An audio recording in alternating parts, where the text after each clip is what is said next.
Welcome to Hidden Finance, the channel where economics and finance reveal their most hidden secrets.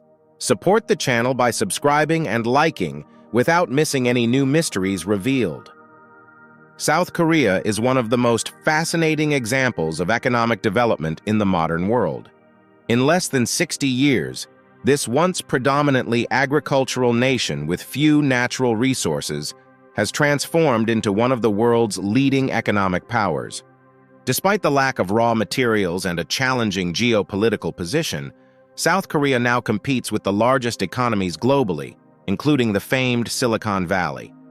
In this video, we will explore South Korea's economic miracle and how it achieved such extraordinary success. To fully understand South Korea's economic history, we must start at the beginning of the 20th century, specifically in 1910, when the country was annexed by the Japanese Empire.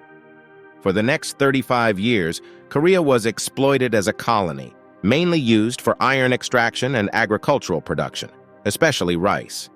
Almost all resources were transferred to Japan, with little to no industrial or economic development taking place on Korean soil. During this time, South Korea was particularly disadvantaged compared to the North, which had more natural resources and some basic infrastructure built by the Japanese for military purposes. In 1945, following Japan's defeat in World War II, Korea gained its independence. However, the country soon became divided into two political entities: North Korea, supported by the Soviet Union, and South Korea, backed by the United States. This division laid the groundwork for the Korean War, a devastating conflict that further damaged South Korea's economy. After the war, South Korea was in extreme poverty. Most of its economy was rural, and the country relied heavily on international aid, particularly from the United States, which provided hundreds of millions of dollars in humanitarian and economic assistance. However, these initial efforts were not enough to spark real economic recovery. The South Korean government, led by President Syngman Rhee, was unstable, corrupt, and unable to implement effective reforms.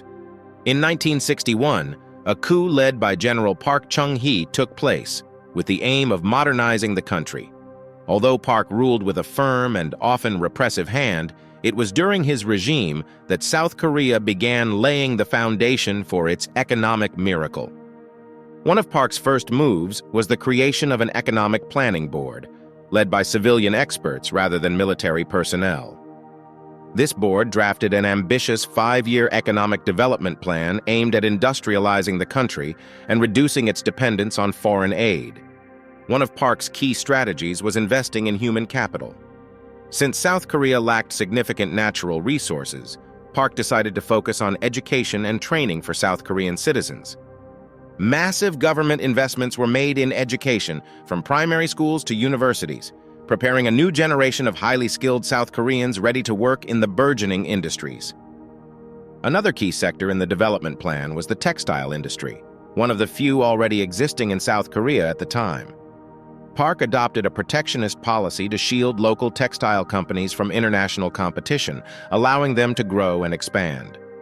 By limiting imports of finished textile products, South Korean companies could begin producing and exporting clothing and footwear, mainly to the United States. This strategy was coupled with a controlled devaluation of the won, South Korea's currency, making exported goods highly competitive in international markets. While the government played a crucial role in economic development, the influence of large, family-owned industrial conglomerates known as chaebol cannot be overlooked. Many of these conglomerates, such as Samsung, Hyundai, LG, and SK Group, were established during the Japanese occupation, but were nationalized and sold to trusted South Korean entrepreneurs after World War II.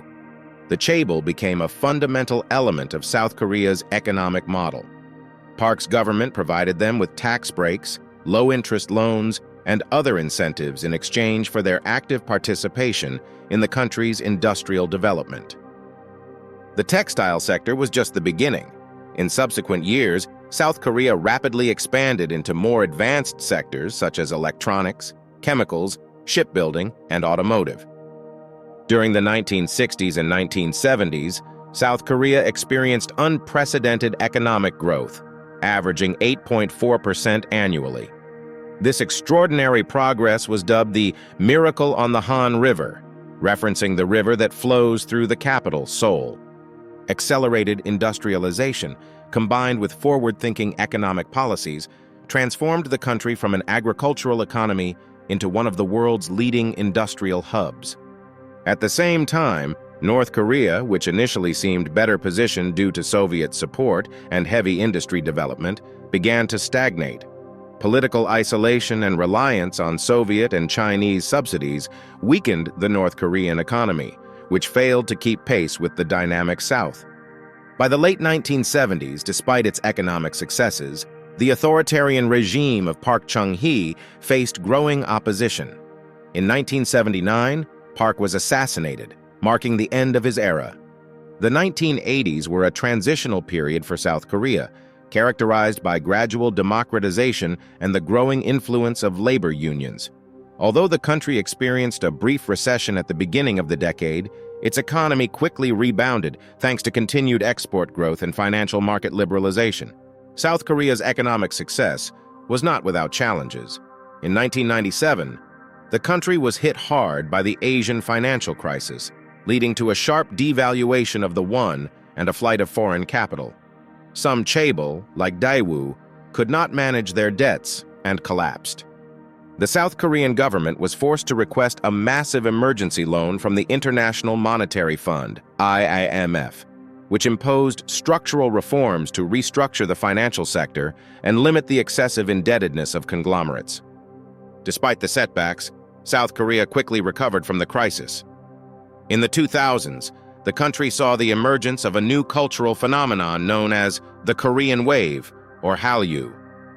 This term refers to the global popularity of South Korean cultural products, such as pop music, K-pop, films, and television dramas, K-dramas. The spread of these cultural products, combined with the rise of social media and video games, brought South Korea to the center of the global cultural scene.